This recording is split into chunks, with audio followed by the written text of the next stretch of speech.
आज मी दुपारच्या जेवणासाठी एकदम झटपट होणारी आणि एकदम टेस्टी अशी बनवले मसूरच्या डाळीपासून डाळ वांग. चला तर मग रेसिपीला सुरुवात करूया. तर यासाठी मी घेतलेली आहे अर्धी वाटी मसूरची डाळ. मसूरची डाळ मी स्वच्छ 2 वेळा धुवून घेतली आणि त्यानंतर आपण ती भिजत ठेवायची आहे साधारण 2 तास. मी इथे 2 तास भिजत ठेवली होती डाळ, पण जर का तुमच्याकडे वेळ कमी असेल तर तुम्ही अर्धा ते 15 मिनिटं सुद्धा ही डाळ भिजत घालू शकता, कारण ही डाळ लगेचच भिजते. तर 2 तासानंतर तुम्ही बघू शकता ही डाळ छान भिजलेली आहे. त्यातलं पाणी काढून घेतलं आणि आता इथे मी बाकीच्या सर्व तयारी करणार आहे. तर इथे मी एक मीडियम आकाराचा कांदा घेतलाय, मीडियम आकाराचा बटाटा आणि 2 वांगी इथे घेतली आहेत. त्याचप्रमाणे एक मीडियम आकाराचा टोमॅटो सुद्धा घेतलेला आहे. वांग्याच्या थोड्या मोठ्याच फोडी केल्यात आणि बटाट्याच्या सुद्धा थोड्याशा मीडियम फोडी करून घेतल्यात. कांदा, टोमॅटो सुद्धा इथे मी चिरून ठेवलेला आहे. आता एका कढईमध्ये साधारण 2 ते 3 टेबलस्पून तेल घेतले. तेल छान गरम झालं की त्यात राई घालायची. राई छान तडतडली पाहिजे आणि मग त्यामध्ये घालूया जिरं, हिंग आणि कढीपत्त्याची पानं.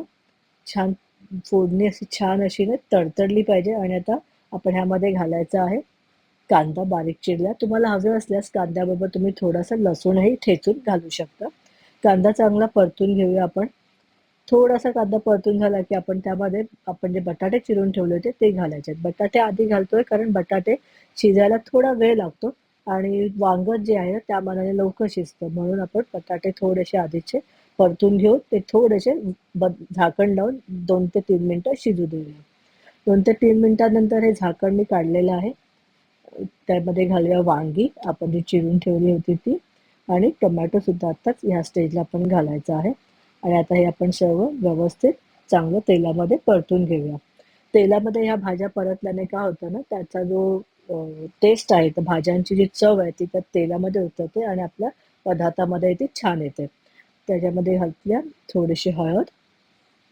आता यामध्ये मी घातलेले आहेत जिरेपूड, धणेपूड आणि मिरची पावडर मी यामध्ये घातलेलं आहे 1 टीस्पून आणि कांदा लसूण मसाला टाकलेला आहे 1 टीस्पून. पण ही जी आमटी आहे ना, ही थोडीशी तिखटच करायची असते, कारण मसूरची डाळ जी आहे ना, ती थोडीशी गोडसर असते. मग जर का तुम्ही कमी तिखट टाकलं तर डाळ अगदीच मिळमिळीत होईल, तर ही थोडीशी झणझणीतच छान लागते. म्हणून यामध्ये मिरची पावडर आपल्याला थोडीशी जास्तच घालायची आहे. आता आपण जी डाळ भिजत ठेवली होती, ती डाळ आपण ह्यामध्ये घालूया आणि आता आपण डाळीबरोबर हे सर्व मसाले आणि सर्व भाज्या एकत्र चांगल्या परतून घ्यायच्या आहेत.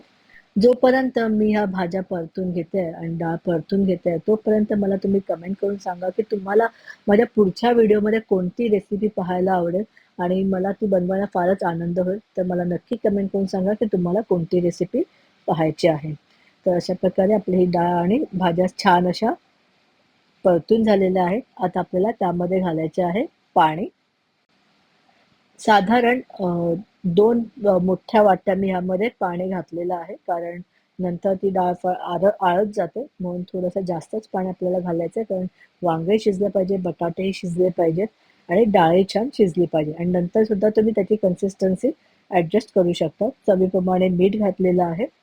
आता हे सर्व छान मिक्स करूया आणि झाकून 10 मिनिटं मीडियम फ्लेमवर छान अगदी शिजू देऊया.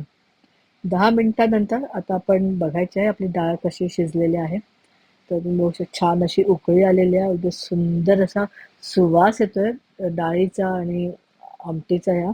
छान अशी डाळ शिजलेली आहे. बटाटे सुद्धा शिजलेले आहेत आणि वांग सुद्धा छान असं शिजलेलं आहे.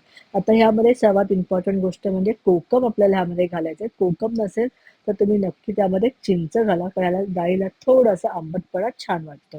2 ते 3 मिनिटं झाकून शिजवून घेऊया आणि नंतर मग त्यामध्ये आपण घालूया बारीक चिरलेली कोथिंबीर आणि खवलेलं ओलं खोबरं. चांगलं मिक्स करून घेऊया आणि तयार आहे आपलं अगदी चटपटीत आणि टेस्टी असं डाळ वांगं, जे तुम्ही चपातीबरोबर खाऊ शकता, भाकऱ्याबरोबर खाऊ शकता, भाकरीबरोबर सुद्धा खाऊ शकता.